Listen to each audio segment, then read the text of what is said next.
सबको good morning. आज के इस वीडियो लेक्चर में हम पोरीफेरा के जनरल कैरेक्टर और क्लासिफिकेशन के बारे में जानेंगे। इससे पहले हमने पोरीफेरा के जनरल कैरेक्टर्स के बारे में बात कर चुके थे। आज का जो वीडियो लेक्चर है मेनली जो पोरीफेरा है उसका वर्गीकरण तथा उसके अंदर पाए जाने वाले जो कैनाल सिस्टम है उसके ऊपर आधारित होगा।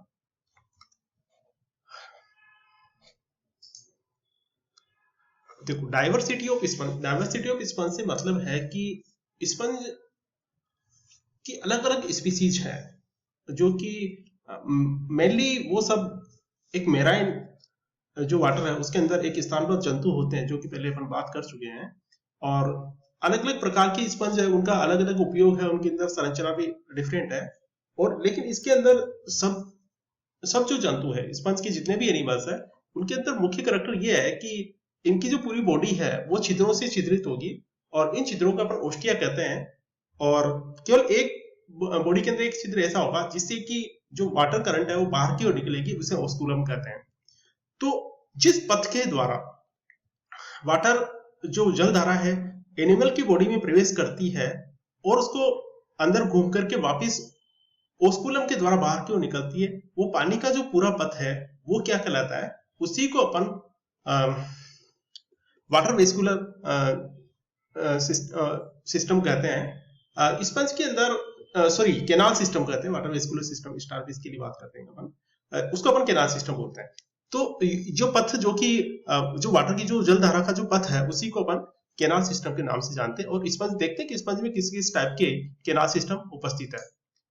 मेनली जो स्पंज है उसके अंदर 3 प्रकार के कैनाल सिस्टम उपस्थित है। उसमें से जो पहला जो सिस्टम है उसको अपन एस्केनोइड कैनाल सिस्टम बोलते हैं, जो कि एस्केनोइड टाइप का जो सिस्टम है उसके अंदर सिंपलेस्ट ये जो सिस्टम होता है उसके अंदर जो डिप्लोब्लास्टिक जो ये एनिमल्स है इनके जो दोनों लेयर है उसके अंदर ओस्टिया जो पाए जाते हैं, ओस्टिया से वाटर करंट सीधी आती है और स्पंजोसील के अंदर जाती है। स्पंजोसील जिसे एट्रियम भी बोलते हैं, स्पंजोसील में एंटर करने के बाद में ये पूरी बॉडी में सर्कुलेट होने के बाद ओस्कुलम के द्वारा बॉडी से बाहर की ओर निकल जाती है। जो वाटर करंट अंदर की ओर आती है उसको इनकरंट वाटर बोलते हैं। और ये जो है जिस सेल्स के द्वारा जिस छिद्र के द्वारा अंदर प्रवेश करती है उसे ओस्टिया बोलते हैं। कुल मिलाकर के ये जो है वो सिंपलेस्ट प्रकार का जो स्पंज कैनाल सिस्टम है जो कि एस्केनोइड स्पंज के अंदर पाया जाता है। और ये बहुत ही छोटे स्पंज जो होते हैं 10 सेंटीमीटर हाइट के जो स्पंज है उनके अंदर इसको आसानी से पाया जाता है। और इसमें जो जिस सेल के अंदर ओस्टिया पाया जाता है उसे पोरोसाइट सेल बोलते हैं। ये दूसरा जो कैनाल सिस्टम है उसका type cyclone type canal system है।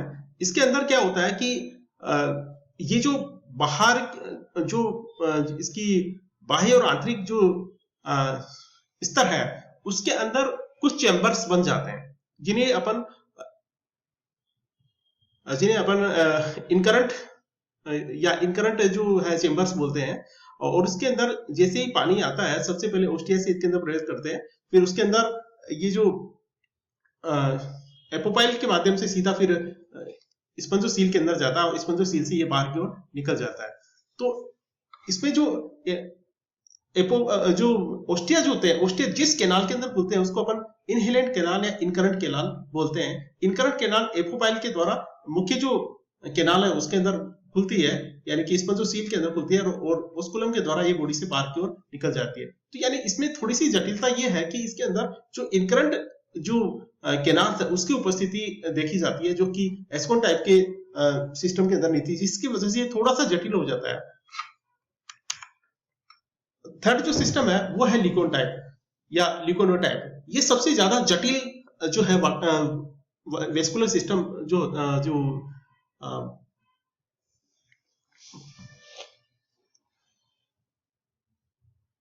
कैनाल सिस्टम है वो इसके अंदर उपस्थित होता है। इसके अंदर क्या होता है कि जो आंतरिक जो लेयर है, जो कोइनोसाइट लेयर है, उसके द्वारा कुछ चेंबर्स का निर्माण किया जाता है जिन्हें फ्लैजिलेटेड चेंबर बोलते हैं।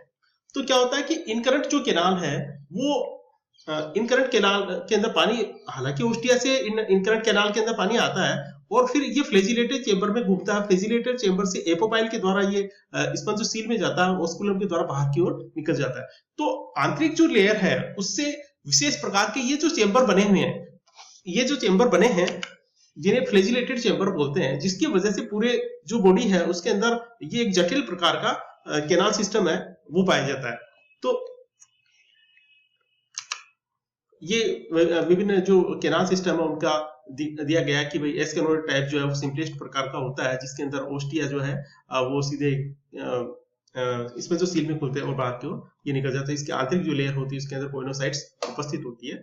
और ये जो सिस्टम है जिसके अंदर केनाल, वो जो वाटर केनाल सिस्टम है उसके अंदर जो जो अंदर की ओर इनकरंट केनाल्स बनाई जाती है, इसे ओस्टिया के माध्यम से इसके अंदर जाता है, ऑस्कुलम से बाहर की ओर निकल जाता है। और ये एक जटिल प्रकार का ल्यूकोन टाइप का जो केनाल सिस्टम है जिसके अंदर फ्लैजिलेटेड चेंबर उपस्थित होते हैं, जो इनकरंट केनाल जो है फ्लैजिलेटेड चेंबर्स में घूमते हुए एपोपाइल के द्वारा इसमें जो सील में पहुंचती है और ऑस्कुलम के द्वारा बाहर की ओर निकल जाती है। अब देखते हैं कि जो फाइलम पोरीफेरा है उसको कितनी वर्गों के अंदर बांटा गया और किस आधार पर बांटा गया है। क्योंकि इसके अंदर हमने बात की थी कि स्पंज के अंदर स्पंजियल फाइबर तथा स्पंजियल स्पिक्यूल्स का अंत्य कंकाल उपस्थित होता है। तो इसके अंदर इस कंकाल की प्रकृति क्या है, इसकी रासायनिक प्रकृति क्या है, इसके आधार पर इसको 3 क्लासेस के अंदर वर्गीकृत किया है, कैलकेरिया, हेक्सेक्टिनेलिडा और डेमोस्पंजिया। देखते हैं फाइलोपोरीफेरा की सबसे जो पहली क्लास है उसको कैलकेरिया बोलते हैं। और इस कैलकेरिया के अंदर जो स्पिक्यूल्स जो है वो कैल्शियम कार्बोनेट की बनी होती है। और ये एक मुख्यतः ये जो गमले नुमा जो होते हैं वहां से इनका शरीर होता है और ये bright yellow, green, red colour के दिखाई देते हैं। दूसरी जो क्लास है उसका नाम है हेक्सेक्टिनेलिडा। हेक्सेक्टिनेलिडा के अंदर जो स्पंज है वो 6 रेस के बने होते हैं और सिलिकॉन ऑक्साइड के ये जो बने होते हैं, अतः इसे ग्लास स्पंज भी बोलते हैं। और इसके अंदर स्केलेटन जो है वो आपस में स्पिक्यूल्स के फ्यूज होने से बनता है। इसमें डीप सी जो गहरे जो समुद्र का जल है उसके अंदर स्थानबद्ध जंतु के रूप में पाए जाते हैं और ये कप के नुमा संरचनाएं होती है। थर्ड जो है वो है डेमोस्पंजिया। डेमोस्पंजिया के कुछ जंतु जो है फ्रेश वाटर के अंदर पाए जाते हैं और इनके अंदर जो स्पंजियन फाइबर है उसका कंकाल होता है और ये 95% जो स्पंजियन फाइबर है उनके अंदर प्रोटीन्स की उपस्थिति देखी गई है। इसमें स्पिक्यूल्स तथा स्पंजियन फाइबर दोनों ही का कंकाल, अंत्य कंकाल पाया जाता है और ये लिक्विड बॉडी होती है। स्पंज का क्या उपयोग है वो देखते हैं। तो स्पंज का उपयोग अलग अलग है, जो कि ये सजावटी रूप के अंदर भी इनका उपयोग होता है। और जैसे बाथ स्पंज है, बोरिंग स्पंज है, इनका अपन बाथरूम वगैरह इसके अंदर भी करते हैं। कमर्शियल रूप से भी इनका सफाई के कार्यों के अंदर भी मनुष्य के द्वारा इनका उपयोग किया जाता है। मेडिसिनल पर्पज से भी इसका उपयोग किया जाता है, क्योंकि जो स्पंजियन फाइबर्स होते हैं उसके अंदर प्रोटीन पाई जाती है और प्रोटीन की जो कमी हो जाती है तो पहले जो लोग हैं उसका सीधे स्पंजियन फाइबर को प्रोटीन के सब प्रोडक्ट के रूप के अंदर या प्रोटीन के सब्स्टिट्यूट के रूप के अंदर उसको ले देते हैं। तो ये जैसे हेक्सेक्टिनेलिडा है, ये इसके एग्जांपल है हेक्सेक्टिनेलिडा के। यूप्लेक्टेला है, लिपोसोलेनिया है, डेमोस्पंजी है ये, और कैल्सी स्पंज वगैरह इस टाइप के अलग अलग कैलकेरिया के जो जंतु है उसको देखते हैं। कैलकेरिया के अंदर जैसे लिपोसोलेनिया, यूप्लेक्टेला, डेमोस्पंजिया, ये मुख्य जो है स्पंज को शामिल कर किया गया है। और क्लास डेमोस्पंजिया के अंदर जो है इस टाइप के जो है स्पंज उपस्थित होते हैं, स्पंजिला, और ये जो है वो डेमोस्पंजिया के फ्रेश वाटर के अंदर उपस्थित होते हैं। तो ठीक है।